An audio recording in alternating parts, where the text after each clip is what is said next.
Bonjour, on continue les vidéos sur le projet de jeu Égide. Aujourd'hui, je vais vous parler de qu'est-ce que c'est, parce que les deux précédentes vidéos, c'était autour du séquenceur de jeu et de l'arbre de compétences. Donc ça, c'est des périphériques qui servent le jeu, mais le jeu, en fait, se passe donc sur ce plateau. Le projet, donc, c'est un jeu de plateau open world, en coopération à 3 contre 1, dans un univers de mythologie grecque, Odyssée. Le scénar, c'est que les dieux sont sur l'Olympe, s'embêtent, se lancent des défis, et un dieu dit à 3 autres, prenez chacun un champion pour vous incarner, pour vous représenter sur Terre, et allez, on va se battre, on va s'affronter. Donc 3 joueurs en coop sur un grand plateau. Alors ça, c'est pas la disposition finale, hein, j'ai juste fait un arrangement vite fait pour voir la taille que ça prenait, quel aspect ça avait une fois rempli. Moi, mon idée, c'était effectivement d'aller à fond, de pas se limiter, de pas se laisser limiter par le poids, la taille, le coût même des matériaux, le temps quand même. Si j'ai essayé de créer le jeu, puisque les règles sont déjà bien avancées pour que les parties restent quand même courtes. Évidemment, il faudra que ce soit des campagnes avec un fractionnement des missions. J'ai vraiment voulu faire quelque chose de beau. Donner aux joueurs un peu le sentiment qu'ils allaient vivre une expérience de jeu unique. Alors, évidemment, beaucoup de gens me disent oui, mais attends, ton truc c'est pas du tout commercialisable, fabricable en série, et comment veux-tu te faire de l'argent avec ça? Je vous avoue, je me suis pas trop posé cette question. Peut-être que je le mettrai en accès comme un escape game, j'en sais rien. De toute façon, entre le maintenant et le moment où le jeu sera vraiment jouable, bien équilibré, je pense qu'il va s'écouler encore beaucoup de temps. Donc le jeu, ça, j'ai piqué pas mal de mécaniques au jeu Descent 2 que j'avais bien aimé. Donc la coop, le côté très RPG avec montée en puissance de son personnage sur un arbre de compétences. Plus le fait qu'on incarne un dieu qui peut accorder des faveurs à un champion qui a lui-même ses propres statistiques. Ça, je pense que ça peut donner vraiment un gros intérêt. Le séquenceur de jeu, avec ses mécaniques de gestion différenciée de vitesse de jeu par figurine, ça c'est très intéressant. Je pense que ça peut vraiment être super sympa. Et donc voilà, là je nous ai créé des zones de jeu. Alors tout sera couché sur papier, évidemment, des missions données aux uns, aux autres, connus, inconnus. Et voilà, et on séparera, on fractionnera évidemment pour qu'il n'y ait pas 15 heures de jeu non-stop, quoi. Il y a des dénivelés, j'ai voulu mettre l'accent là-dessus, déjà pour l'esthétique et aussi pour des notions d'ascendant géographique qui pourront donner des bonus à l'attaque, à la défense, que sais-je.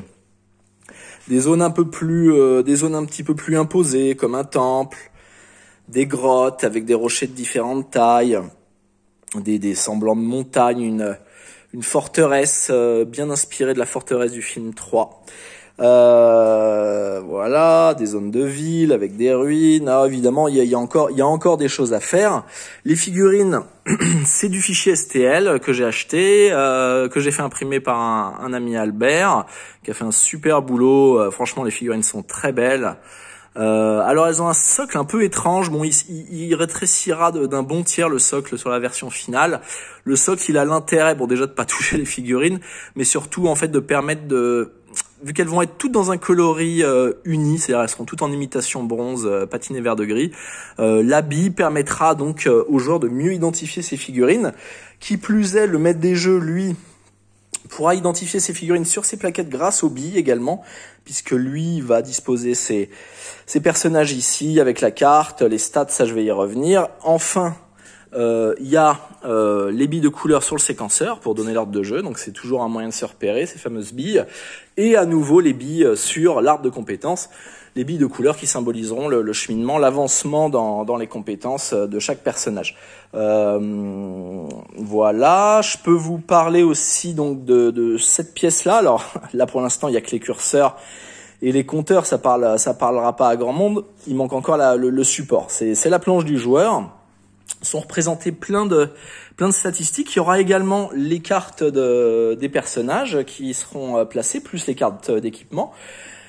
Les valeurs en fait pourront être modifiées, c'est pour ça qu'il y a des curseurs, des compteurs. Les valeurs pourraient être modifiées via des achats de compétences sur l'arbre de compétences, et donc on fera des additions entre les valeurs présentes sur la carte plus les valeurs ajoutées par l'arbre de compétences. Donc si votre personnage il a une valeur de défense de 3, qu'il achète un de défense en plus sur l'arbre de compétences, et boum, vas-y, tu prends ton petit curseur, tu le fais passer. Comme ça, c'est un bon reminder pour pas se tromper. Ça, cette partie-là, hop, clac. Ça, c'est pour pouvoir plus facilement compter certains points comme l'endurance, la magie, la vie. L'endurance, ça sera assez sympa, je pense. On a un système de paiement en fonction de ses actions. On peut fractionner, payer un certain nombre pour le déplacement, donner un petit coup de dague. Évidemment, plus ton arme est puissante, plus ça te demandera d'énergie pour taper avec. Coup de hache, un coup de dague, c'est pas la même chose. À chaque début de tour, hop, on réenclenche tous nos points d'endurance. On peut même conserver de l'endurance pour pouvoir se servir d'un bouclier. Donc voilà, ne pas finir à poil à la fin d'un tour et conserver de l'endurance, ça peut être une stratégie. Voire même pour, alors là il y a des mécaniques autour de, j'appelle ça l'ambroisie, c'est pour pouvoir avoir des points bonus qu'on stocke via l'endurance sauvegardée en fin de tour. Voilà, pas mal de stats comme le poids, le dégât, le poids qu'on peut emporter, dégâts, vitesse de jeu, agilité, force, etc., etc. Voilà le labyrinthe qui est une zone un petit peu différente des autres, puisque là l'architecture du lieu ne se dévoile qu'au fur et à mesure de l'avancée des figurines. Voilà.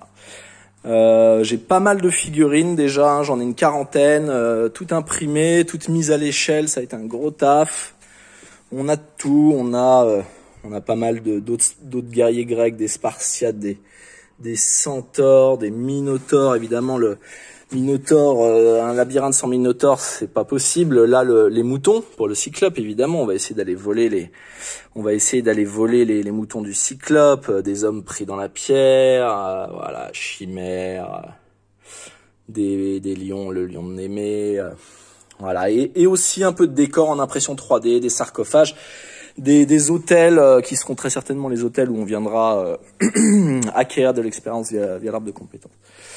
Donc voilà, le projet bien avancé. Je suis satisfait. Je vais sabler tout le bois pour lui donner un aspect patiné et donner l'impression que c'est un jeu vraiment qui sort du fond des âges. Parce que c'était un peu ça l'idée. Il y a eu un gros taf de fait aussi sur les cartes d'équipement. J'ai 200 cartes d'équipement.